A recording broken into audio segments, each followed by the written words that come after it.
Hi everyone, Paul Morbid here, Morbid Team Entertainment and Bolex Repair Philippines. Going to show you how to create rain and exploding bubbles on your film for experimental filmmaking using baking soda.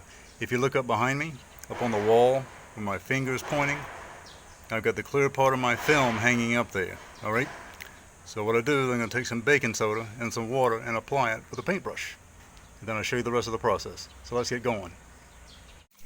Alright, so first, no big surprise, wet your paintbrush. Next, your baking soda, dip your paintbrush into a bit of it, just like that. You can wet it a bit more if you like. Okay, so up here is my film. I've got it stretched all the way across. This is just outside my studio. Alright, so this is my starting titles, and I just start painting it. This is with the baking soda. All the way down. And once I finish painting this, I'm just going to let it dry. Once it dries, you're all set. You have to work pretty fast with this, especially in hot weather.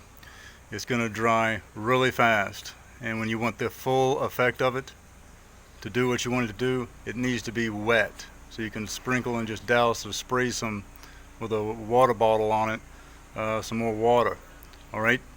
If you look at it close with a magnifying glass, which is going to show up through the projector onto the wall, it's going to show some really wild looking bubbles and rain. Alright? The bubbles look kind of exploding and kind of like soda pop, if you will. Alright? So, give it a try. It really looks impressive. You can actually look at it through the magnifying glass and you're going to be really, really pleased. I am. Alright? Do contact me at the social media outlets on the screen and do subscribe. Until next time, see ya.